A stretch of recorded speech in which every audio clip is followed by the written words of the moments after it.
Bonjour tout le monde et bienvenue pour ce réveil poétique. On est vendredi matin, il est 9 heures. C'est le bon moment pour se réveiller tout doucement en poésie. Oui, Coucou Noémie, ça va? ça va et toi? Nickel, nickel. Prête pour lire de la poésie? Attends, je nettoie juste mes lunettes. Histoire de faire les comparses à lunettes. J'ai revu les premières vidéos de nous, nos premiers réveils poétiques et aujourd'hui, c'est rigolo notre évolution à toutes les deux. On a complètement changé de look toutes les deux, c'est ça qui est comique. On fait les jumelles poétiques, quoi. Enfin bon.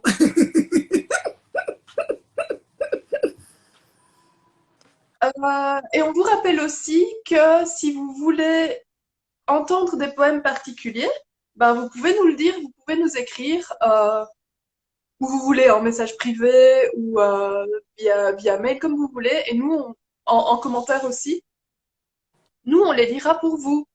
Et pourquoi je vous dis ça? Parce que c'est la transition parfaite pour le premier poème du jour. C'est Le Vampire de Charles Baudelaire et c'est Judith qui proposait qu'on lise Le Vampire de Charles Baudelaire. Alors on y va. Toi, comme un coup de couteau, dans mon cœur plaintif est entré, toi qui forces comme un troupeau de démons vains folles et parés, de mon esprit humilié, faire ton lit est ton domaine, infâme à qui je suis lié, comme le forçat à la chaîne.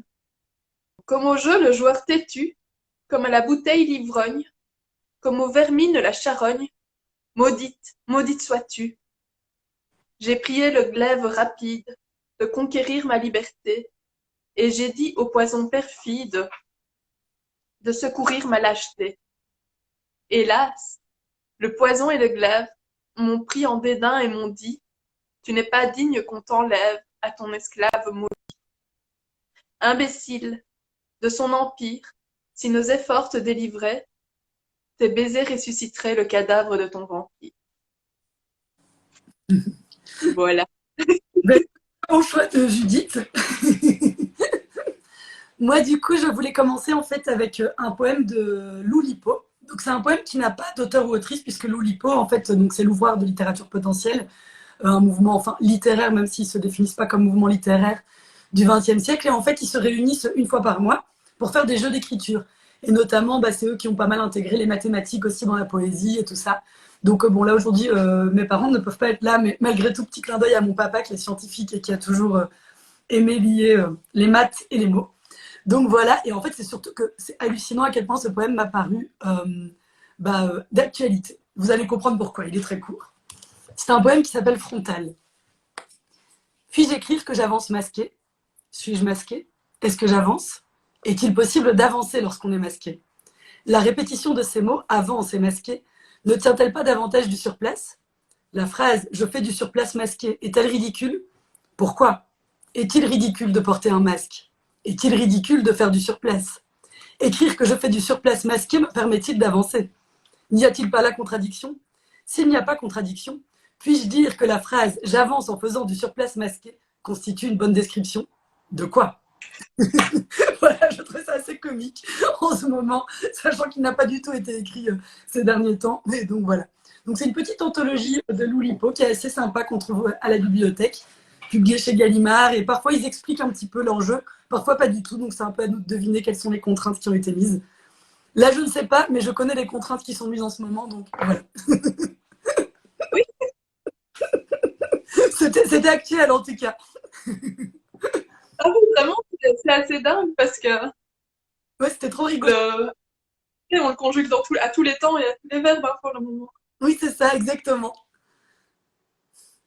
Alors moi, je suis retombée, je suis désolée, j'ai le nez qui chatouille depuis tantôt. Euh, je suis retombée auprès de mes autrices de poésie préférées du moment, celles que j'ai découvertes grâce au réveil poétique, à savoir Esther Granek et, je la prends, Nashmia Nour Mohamed.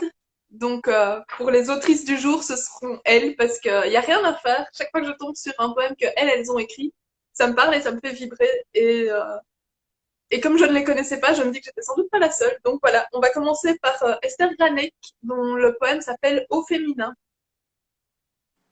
Vais-je traîner toute ma vie en moi cette sorte de litanie qui ne me laisse point de repos et met ma conscience en morceaux? Car voyez-vous, quoi que je fasse, toujours quelque chose me tracasse, et mes actes les plus louables, au fond de moi me crient coupable. Coupable je suis, sachez-le.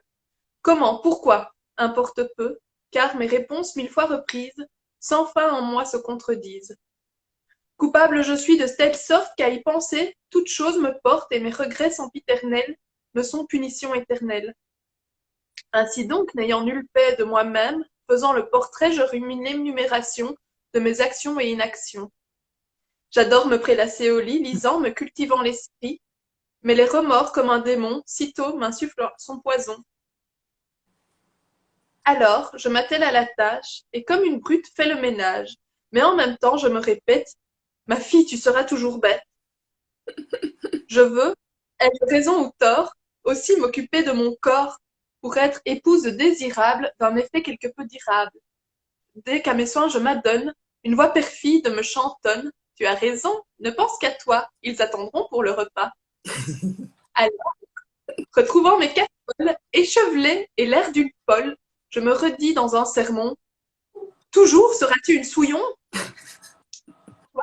Avide de détente, je me complais à ce qui tente, croyant voler quelques bonnes heures au temps à consacrer ailleurs. Mais au lieu de me réjouir, je ne cherche qu'à troubler ma fête, car, de mes 100 tâches non faites, je me punis comme à plaisir.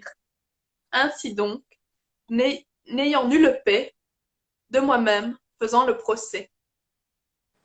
Voilà, c'est Esther Granek, c'est sorti dans l'ouvrage Ballades et réflexions à ma façon. Et ce qui est assez fou, c'est que ça a été écrit en 1978. Non, c'est génial. Ah, c'est génial. Bah, Et ça faisait un écho au dernier réveil poétique qu'Irma et toi avaient fait. Et donc oui, voilà, j'étais pas là, mais c'est mon clin d'œil. Et je trouve ça fou parce que c'est extrêmement d'actualité toujours, alors que ça été écrit en 1978. bah, c'est fou parce que justement, moi j'allais introduire avec une citation de 1975 où je me suis dit, mais c'est fou, c'est encore d'actualité. Parce qu'en fait, ça m'arrive assez souvent de lire des poèmes ou des romans et de me dire, mais non, ça, voilà, il n'y a plus besoin. Et puis malheureusement, enfin, pour le coup, malheureusement, l'actualité bah, me revient souvent en pleine face et je me dis, ah ben non, en fait, c'est toujours nécessaire. Et donc, j'avais envie de lire un poème de Lisette Lombé, mais avant, je vais introduire avec juste une très courte citation de Steve Abbott. Donc, Steve Abbott, c'est un poète qui a vécu à San Francisco et un poète homosexuel. Et sa fille a écrit un récit qui s'appelle Fairyland, que vous pouvez trouver à la bibliothèque, qui est absolument magnifique et qui raconte donc toutes ces années-là. Et la poésie à San Francisco, évidemment aussi l'arrivée du sida, etc. Donc c'est un récit assez dur, mais en même temps très tendre et magnifique. Et il y a des extraits de journal et de poèmes de Steve Abbott. Et en parlant de sa fille, il a écrit dans son journal en 1975, et on se dit qu'on est en 2021 et que c'est toujours d'actualité. Je ne m'efforce pas de faire d'elle une homo. Je ne dissimule pas mon homosexualité pour qu'elle devienne une adulte hétéro. Mais elle peut voir qu'il y a de nombreuses orientations et maintes façons d'être. Espérons que lorsqu'elle sera adulte, nous vivrons dans une société où les dichotomies homo-hétéro et homme-femme ne seront pas si importantes. Où les gens pourront simplement être ce qui leur paraît le plus naturel, là où ils sont le plus à leur aise. Voilà, et donc 1975, je pense que ça reste toujours d'actualité, même si voilà, ces dichotomies ont peut-être déjà été un petit peu déconstruites et qu'il y a encore d'autres qu'on est peut-être un tout petit peu moins binaires, mais malheureusement, j'en suis pas persuadée. Donc voilà, et donc c'était pour introduire un petit poème de Lisette Lombé, qui est dans son recueil Brûlé, brûlé, brûlé, paru chez l'Iconoclaste, dans leur petite collection l'Iconopop, qui est toute récente. On les commande tous à la bibliothèque et on vous les conseille. C'est un poème qui s'intitule Mon fils est gay. Mon fils est gay. Ce matin, il portait une raie de côté, un pull cintré, un jean serré. Coquet, guindé, endimanché. Imaginez cette toute dernière nouveauté, après le tatou, le piercing dans le nez, une cravate pailletée. Mon fils est gay. Il aime les posters de pompiers, les sauces sucrées salées, son moniteur d'athlée. La vie, la poésie. Celle qui fait vibrer, celle qui fait trembler nos arrière-cours d'humanité. Et notre routine désintaxée en une danse opiacée. Et le gréviste contorsionné en petit avion de papier. La vie, la poésie. Mon fils est gay. Il a appris que dès le collège et au lycée, les meneurs d'ombre, les suiveurs nombres adorent traquer le petit gibier. Les roues qui puent, les pauvres qui schlinguent, les grosses qui suintent et les baltringues. Les fiottes sucées, les folles tentées, les petits plaidés coquets, guindés endimanchés. C'est le swing des charniers. Être tabassé, être humilié, être harcelé sans se confier. Jamais, jamais, jamais, jamais. Être tabassé, être humilié, être harcelé sans balancer. Jamais, jamais, jamais, jamais. Mon fils est gay. Et ce matin, exténué, malgré, il n'a plus pu y retourner. Et ce matin, dans le grenier, perdu, pendu, mon fils portait une raie de côté, une veste cintrée, un jean serré. Coquet, guindé, endimanché. Imaginez sa toute dernière nouveauté après le tatou, le piercing dans le nez, comme une ultime volonté. Une cravate pailletée. Une cravate pailletée qui, je crois bien, m'appartenait. Une cravate pailletée très bien nouée, trop bien serrée, autour du cou entortillé. Une cravate pailletée, de celle qui fait vibrer, de celle qui fait trembler nos arrière-cours d'humanité. Voilà. Donc c'est un peu triste comme poème. Mais en même temps, c'était d'actualité aussi. Et voilà, enfin. Donc j'avais envie de le lire. Oui, et puis c'est vrai que découvrir l'iconopop, ça peut être chouette parce que c'est une chouette nouvelle collection qu'on vous conseille. Et moi, enfin, tu m'as fait lire Fairyland, que j'ai adoré. Donc voilà, Alors, lisez ça aussi, c'est très très chouette. et l'iconopop est dirigé entre autres par Cécile Coulon, dont on a beaucoup parlé au Réveil Poétique depuis un an maintenant. Donc voilà. Alors, sans transition aucune, moi je vais vous lire Argumentum et Silencio de Paul Celan. Et c'est un poème qui est dédicacé à René Char. Mise à la scène entre l'or et l'oubli, la nuit. Tous deux ont voulu la prendre, tous deux elle laissa faire. Mais là-bas, mais toi aussi, maintenant, là, ce qui, aux côtés des jours, veut poindre.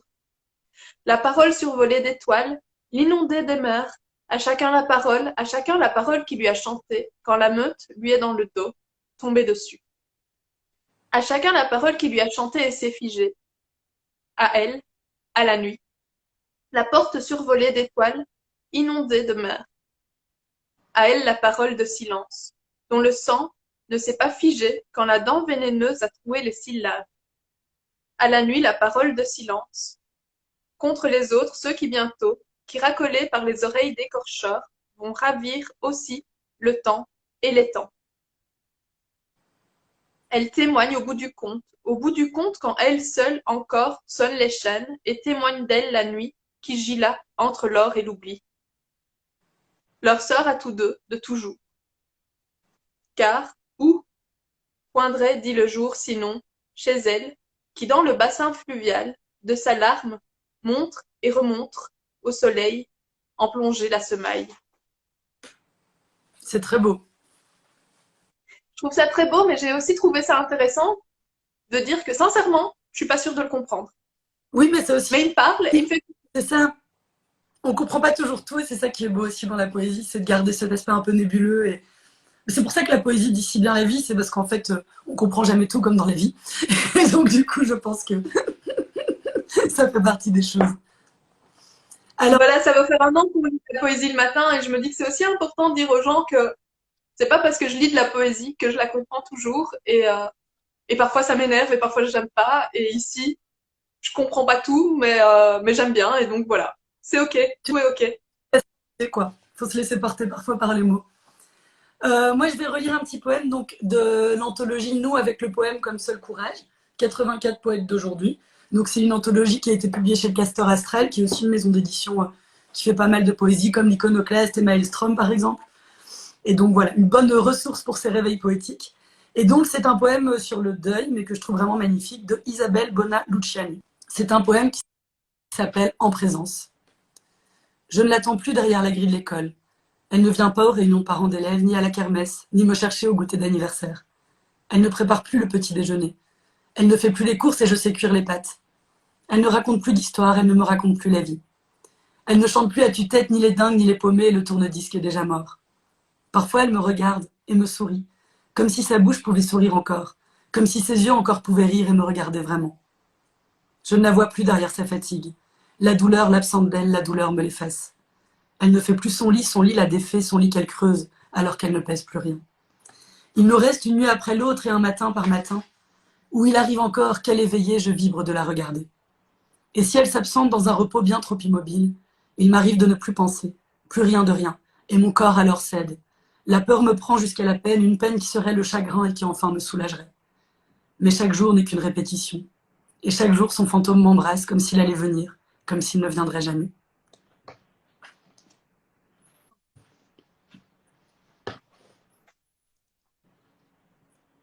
Moi, je vais passer à Najmia Noor Mohamed, je vous l'avais dit. Ce poème-ci s'appelle Apprendre à s'aimer. Il le faut, un petit peu s'aimer soi-même, assez pour se respecter, assez pour s'accepter. Il le faut un petit peu apprendre à s'aimer, pour à son tour aimer, pour à son tour donner. Il le faut un petit peu s'aimer soi-même, afin de ne pas se blesser, afin de ne pas en chagriner. Il le faut un petit peu apprendre à s'aimer, dans cet amour s'abriter, de ses racines se relever. Il le faut un petit peu s'aimer soi-même, s'estimer et s'en habiller, se mouvoir avec dignité. Il le faut un petit peu apprendre à s'aimer, éducation inachevée, celle qui ne l'a enseignée. Il le faut un petit peu s'aimer soi-même, contour clairement tracé, de cette âme à toujours respecter. Très joli. Et c'est très important de s'aimer soi-même, c'est vrai. Très important d'apprendre à s'aimer avec bienveillance. Et pas toujours évident. Ça fait aussi clin d'œil Non, c'est un peu de la semaine passée où voilà, on parlait aussi de ça, de s'accepter, de s'aimer tel qu'on est. C'est pas quelque chose qu'on nous a tellement appris, surtout malgré tout quand même pour les femmes. Donc voilà. Alors moi du coup je vais terminer ce réveil avec un petit poème de Laurence, je sais toujours pas bien lire son nom, mais Lawrence Ferlinghetti, qui est donc un poète américain contemporain, mais qui est décédé en fait en février là, de cette année. Et voilà, donc il a été publié chez Maelstrom dans une édition bilingue, Blind Poet. Et je l'ai découvert pour les réveils poétiques. Donc ça, c'est ça qui est génial avec ces réveils, c'est qu'on a découvert plein de poètes et poétesses. Et il vient de décéder, donc j'avais envie de lui rendre un petit hommage, d'autant que je trouve que ce poème est parfait pour les circonstances aussi. Et donc il s'appelle Touriste des révolutions. Et j'étais un touriste des révolutions, un dilettante des révolutions. J'étais le petit blanc, sans révolution de chez moi. Du moins le croyais-je. Les gens meurent de faim, les gens meurent. Il me fallait rejoindre les révolutions du tiers-monde. Je fus castriste en 59, sandiniste en 89. Je me croyais l'un d'eux, et peut-être l'étais-je. Ils m'appelaient compagnero, publiaient mes poèmes, dans leurs feuilles révolutionnaires. Dans le lunes de la révolution, on m'appelait poeta, ce qui veut dire beaucoup là-bas. Les lundis de la Révolution, j'étais le poète gringo, bien aligné sur leur ligne. Les gens meurent de faim, les gens meurent. Les autres jours de la semaine, chez moi ou n'importe où ailleurs, j'aurais pu être un autre, qui sait quoi. Un camelot poétique, un peintre du pauvre, businessman à la petite semaine, fils de mafioso à la manque à la Havana Libre. J'ai serré la main tendue de fidèle dans une cafétéria du peuple. J'allais au bar de Hemingway. Je regardais autour de moi sans rien dire. Je n'ai jamais demandé pourquoi papa aime tout sauter et bafouiller, sans jamais parler pour fidèle. Au lieu de ça, il allait à la pêche. Je n'ai jamais tourné la tête, j'étais un touriste et un bon. Aujourd'hui, ici, demain, ailleurs, les gens meurent de faim, les gens meurent. Et quand je mourrai sans tintouin, et quand je mourrai sans tintouin, j'irai rejoindre ces certains, j'irai rejoindre ces certains, l'underground permanent. Voilà, donc on espère pour lui qu'il est dans l'underground permanent, avec tous les révolutionnaires touristes, parce que c'est déjà pas mal d'être révolutionnaire, même en touriste. Et donc voilà. Et ça représente bien aussi à la fois l'humour et son engagement. Et c'est ça que j'aime dans ces poèmes, c'est que c'est toujours très amusant et en même temps très engagé. Donc voilà, c'est aussi à la bibliothèque et c'est un recueil que je vous conseille parce qu'il est vraiment chouette. je le veux bien. Sauf si quelqu'un le réserve avant, parce qu'en ce moment, il y a a priori des lecteurs, lectrices qui réservent tous les recueils de poésie qu'on lit, et ça, c'est trop cool. Ah oui, ça nous fait vraiment plaisir de voir que ce qu'on vous lit vous plaît et que ça vous donne envie de redécouvrir la poésie et que ça vous donne envie de lire ce qu'on vous propose et d'en lire d'autres. Et du coup, si vous faites de chouettes découvertes, vraiment, vraiment, vraiment, dites-le nous et faites-nous découvrir de chouettes choses parce que c'est comme ça que ça fonctionne le mieux et qu'on n'a pas toujours plein, plein d'idées. Donc faites comme Judith, proposez-nous des choses. Merci en tout cas d'avoir été là ce matin, de bon matin. Et puis, bah, passez une très belle journée. Il y a un petit peu de soleil pour ceux qui sont en Belgique, celles et ceux. Aujourd'hui, ça va faire du bien après ces mois de grisaille. Et voilà. Et bon week-end à tout le monde aussi. Passez une bonne fin de semaine, un bon week-end et donc on vous revoit après les vacances. Super. Salut Noémie. À bientôt. Salut. À bientôt. Bisous.